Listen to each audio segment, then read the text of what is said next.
Welcome to Productive Joy with Dr. Christie, where fun meets action.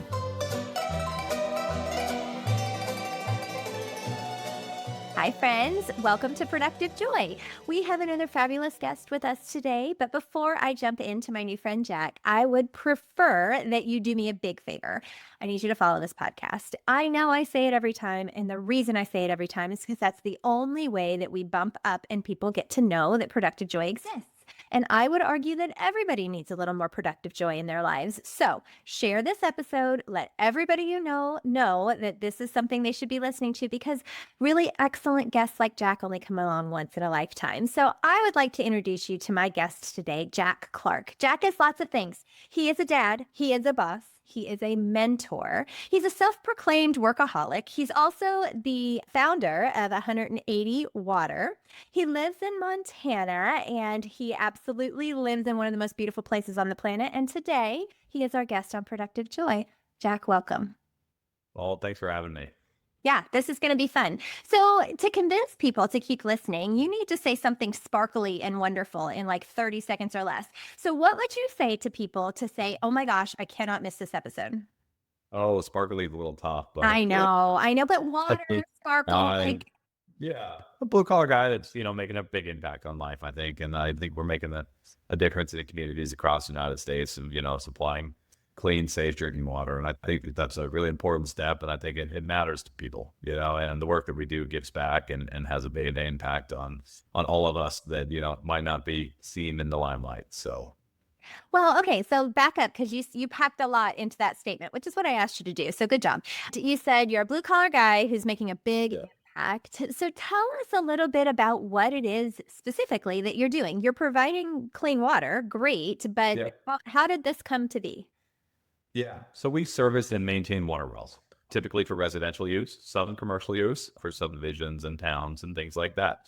So we're kind of in the background, making sure that, your well runs properly, all your systems work, you have the right amount of pressure, and everything just functions. And when you turn the tap on, there's water there. And then when there isn't water there, that's when we come in and make sure that, we get everything back up and running. It's a really old industry, so a lot of it is mom and pop. And so I, started out my career as thinking that I was going to grow, my water well company to be this, great empire of hundreds of employees and go that route, right? Like I've always wanted to be involved in a big company. And I mean, I just grew up in a little 1,800 person town in Montana. And so I had these big dreams. And so I started on that path. I mean, I started with one drill rig. I worked my way to two, bought another company, had 2 locations and like 35 employees.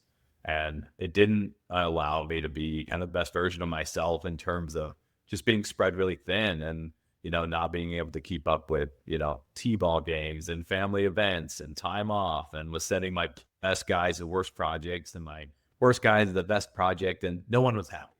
And so I kind of readjusted and came back to just my main bread and butter Western water wells here in Helena, Montana. But we still had all those clients out there that needed service. And so it's still like, we have to service these guys or they don't have water. And so it's like a big deal for us to make sure that they have water, and because we're the only guys. I mean, this is all there is for water mill guys. And so that's where we came up with a franchise model. Is like, how do we allow these guys to have a big impact in their communities and their families and have that personal life that they need to have, but still guarantee that our clients have clean drinking water and access to water. And so that's where the franchise model was born. And it's really kind of flourished into a lot more than what we kind of anticipated it to be. So it's funny how when you have a really great idea and you execute on it, you're like, oh, shoot, that worked. Yeah, I did, and when you do things for the right reasons, I think it had a lot to do with it too. I mean, I feel like our intentions are correct in the water well industry, that, we're trying to teach people the whole workings of the systems, not necessarily just the change out the parts and hope for the best kind of deal. We're really taking a deep dive into, how the system actually works and the proper way to install it and make sure that the longevity is there. And so it's really, I feel like we have a really responsible look on the water well industry and what we're doing, and just try and do it appropriately. So it is clear to me that you care about other humans and you want those humans to flourish, but you want them to do it in a way that you're teaching them to fish instead of fishing for them, right? Giving them a fish. But I'm going to guess everything you've learned translates into any and all business, right? It's not just if I have a water well, because I don't do anything in that industry, but franchising absolutely has something to do with every industry. So, what advice would you have for the leaders that are listening in terms of what you've learned shifting from a business to a franchised business? Like that's a big shift. So, what advice would you have for the leaders that are listening? Oh man, that's I know, tough. loaded I think, question. yeah, very loaded. But I think like a lot of it is, I think that there's always a path forward and that you're not really stuck in one industry or one spot. You know what I mean? Like I could have just knuckled down with my 35 employees and ground it out for 20 years, and I think that, that could have sacrificed a lot of things in my life and their lives. And so I think that, if that road feels too hard, maybe look at a different road, and make sure that, you're on a path that really is joyful and something that you're really passionate about, because it kind of makes it flow more naturally, or at least it did for me, and I think that feeling stuck and alone in business is a common thing. I mean, even with all the success that we've had, it's still sometimes there's those days that are a lot, and know that you're not alone, and that we all go through that, even on the franchise side of things. And it's a real blessing to be able to be there for our franchisees when they have those days, because it's still the business and it's still tough, and clients are demanding and the work is a lot and we're very busy. So it's very taxing. And so Yeah, because if your water well doesn't work, then we got to fix that like now. yeah, exactly. So I'm curious how you train your franchisees, because there is a brand here that you're maintaining and that you want to make sure it's I think about Chick-fil-A, right? Chick-fil-A is one that I think has franchised better with the best of them because they have a system for doing so. What is your system for doing so, and how do you make sure that people know how to keep up that brand? Yeah. So we do a really intense training course. It's a 2-week training course, and literally they go from the classroom to the field, back to the classroom. So we do a lot of hands-on training, and then we back that up with the bookwork. And then we have a lot of tech that we do. So we have a flow chart that we follow that is basically your SOP of how to diagnose water well pumps, and we follow those steps. And water wells are very systematic in terms of if you skip a step, it's going to kick your butt. Yeah. Like that is what it is. And so we build that into training. So that is just kind of like you learn to follow those steps every time, every day, no matter what the project is, you're going to go through those steps. And what that does is it spits out those correct diagnoses of the water wells. And so we get that consistent product. And so building that consistent product is a big part of that. And then also just being the best versions of ourselves and making sure that these guys are happy and that they are excited to go to work, and it is their truck and they do have the right equipment and the right tools and they're confident in what they're doing. It really just builds that up. And then what we do, which is kind of cool, is like when you're starting out a business, like there's always those gray areas that you're like, man, this pump only lasted 4 years and it's not technically underneath warranty, but it should have lasted 8. And so you end up in this like awkward state of like, do I need it? I take care of my clients. I'm a new business and I need to make sure that I have a good reputation, right? And so what we did at 180 is we built in a 10-year warranty program. So our franchisees don't have to worry about it. They go back, they check the system, they meet with the clients, they make sure everything's working properly on an annual inspection. And then we stand behind their work for 10 years. And so it allows them to just be that really great small business that always takes care of their clients, that, we extend that out to them. And so it just allows them to really, lower that stress, lower those difficult conversations to say, you know what, we'll take care of it. It's all taken care of. There's no goal. I hear a couple things in that, Jack, and I think that it's powerful that you recognize it. You take care of humans first. And I think any successful business has to take care of the humans first. If you're not taking care of the humans, none of the widgets matter, right? Like, so the successful wells don't matter if the humans aren't happy, because an unhappy human at work is a liability, right? Like they're just, Oh, absolutely. it just does not go well. And so I love that you have translated this concept into every aspect of what you're doing. So of course I have to ask my favorite question, because I feel like you're going to have like 6 different answers. But if you had to describe productive joy, What would be your description? Oh, I think making a difference and moving up in the world is probably the biggest thing. Like even if my current employees at, Western Water Wells here in Montana, like what they're doing is everybody's always moving up and always working towards a goal. And I feel like that's when people are really joyful and happy is when they know, when they can feel that momentum build to something that they've been thinking about, And so it's always fun to watch these guys grow. I mean, they come through the door and they might be sweeping the shop one day and then they're on a truck. Then they're running their own truck, and now they're managing 2 or 3 trucks. And so to have these paths forward to be able to move these guys up in the world is really, really a big joy. And to watch them come through and see that and feel that momentum and that I'm accomplishing this is really, I think, where joy comes from. Definitely. And I like the concept of having a goal, right? Like knowing what it looks like to be successful. Because I think sometimes people say, I want to be successful. Well, what does that look like? Does that mean making a lot of money? Does that mean being home for t-ball games? Does that mean, being with your spouse more than an hour a day? Like you get to define success. But when we say we want to be successful, I think that people get stuck in that because they haven't ever defined it for themselves. So you make the definition clear. You give them that goal and then you help them achieve it. That is a beautiful business model, sir, and one that I'm going to guess is pretty repeatable. So how would somebody find you? Because you said you mentor people. You help people become kind of what you're doing. So how would somebody find you if they wanted to know more about what you've done to franchise your business? Yeah, I think, our website's probably our best bet.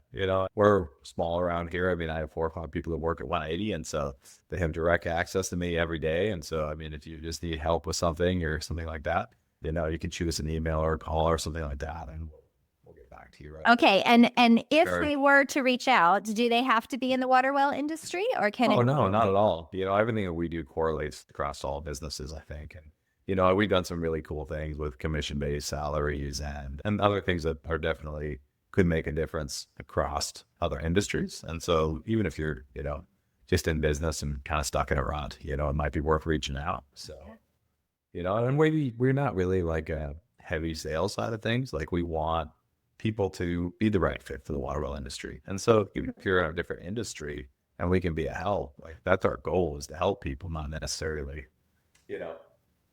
if we can help people in the water well industry, awesome. But, that's a side effect.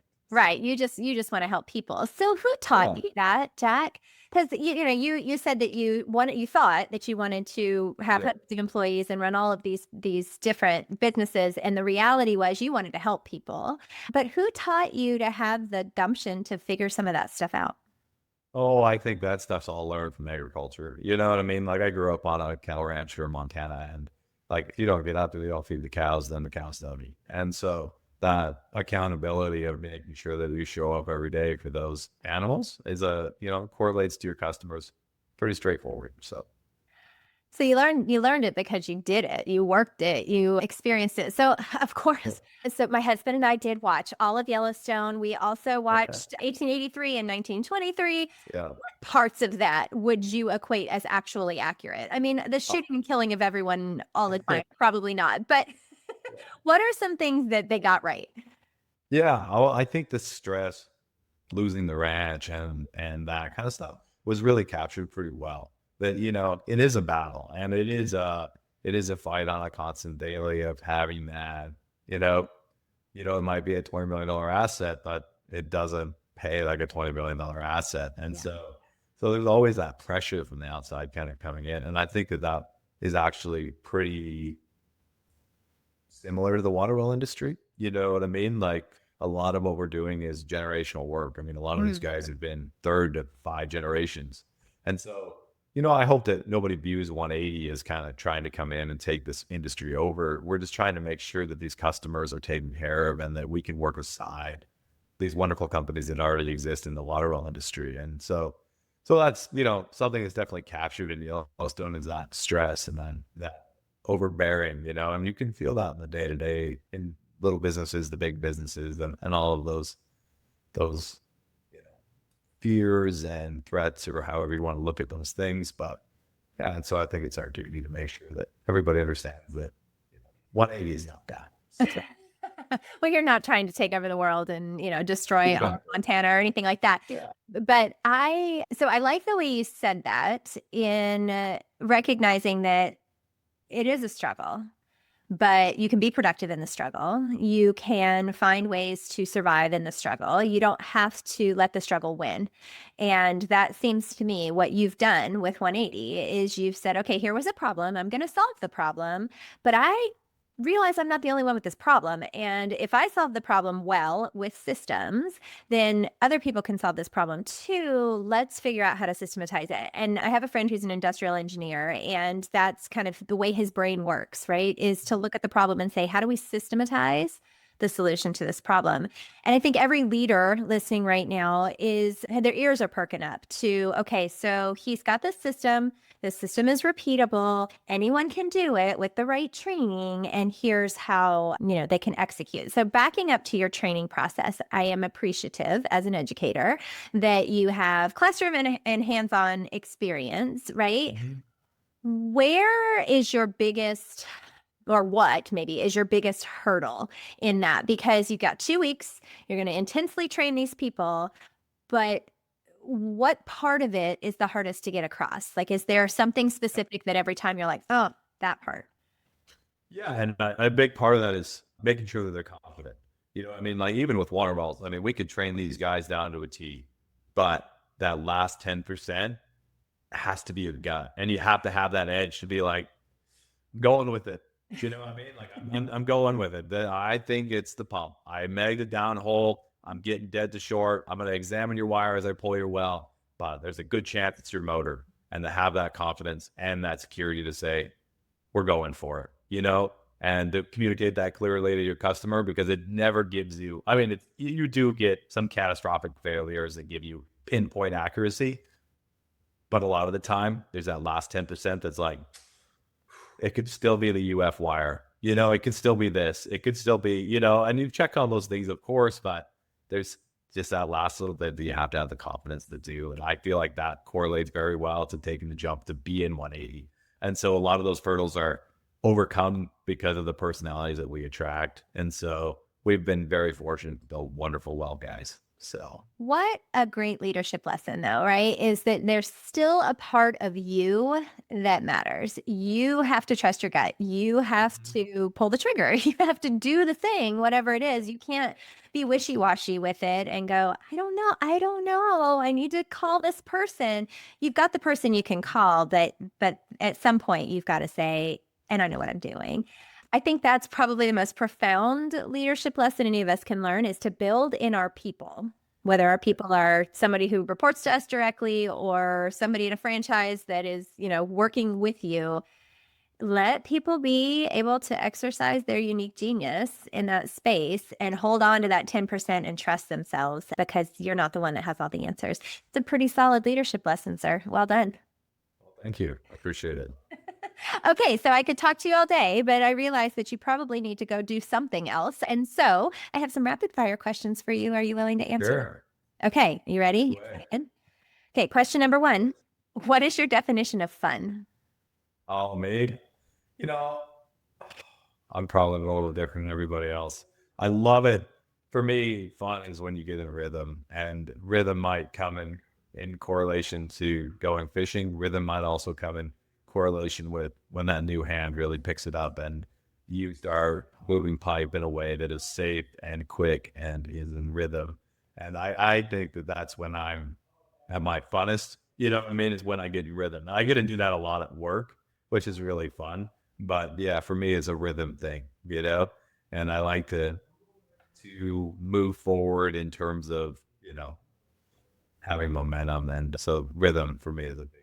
I think rhythm is a great answer, and I love that you realize that can happen in fun and work, and that those aren't mutually exclusive. That's where productive joy came from, is the fact that work and fun shouldn't be separate. If they're not happening together, people quit. So what are we doing to make work fun?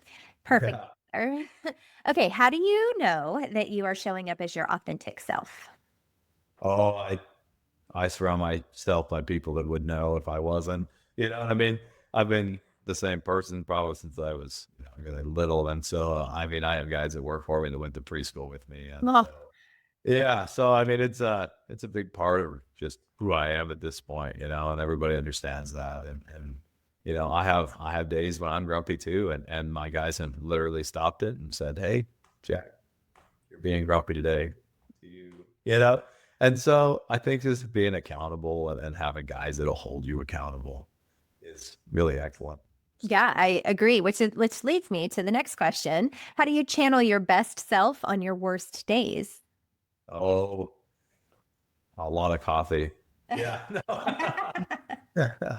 No, and I think a big part of it is just, there's things in my life that really, keep me on track, and and so by just building those time and energy into your day-to-day basis, even when you're unrailed, you still have your rails of your day built into your day, and so it keeps you Yeah. I love that. Perfect. Okay, last question, tough question. Of all of the brilliant things that you've said, and you've given some really sound business advice that definitely transcends outside of the water industry. But if people can only remember one thing from what you said today, what's the number one thing that you really want them to walk away with? Oh, you're never at a dead end. I think it's the biggest thing. I mean, I was a Lauderdale guy that was frustrated and a business guy that was frustrated, and that, I found a path forward that truly brings me joy. And I hope that everybody else can take that away from this story, that, you can be, the best husband, the best dad, and the best boss. And it just might not be what you thought it was going to look like. Mm. That's sound advice right there. You can be all those things. Maybe not at exactly the same time, or maybe not in the way that you thought it was supposed to look, but you definitely can. And you're modeling that. So well done, Jack. Thank you so much for choosing to share your brilliance on Productive Joy. Oh, yeah. Well, it was great. Great to be on here, and I appreciate you guys having us. Yeah, absolutely. And for all of our listeners, y'all, there is something to be gained from every one of these conversations. And the goal of Productive Joy is that you be able to create more of it because of what you heard. So maybe it's that you need to look at the problem you're facing a little differently and go from being a single business owner to a franchise owner. Or maybe you need to find the brilliance in your people and go with the brilliance of the people instead of only what's on paper, right? That 10% needs to shine. Or maybe you just need to set clear goals for your folks so that they know that they're achieving. All of us like that check the box, yay, way. So thank you so much for being here today. And our challenge to you today and always is to figure out a way to turn fun into action.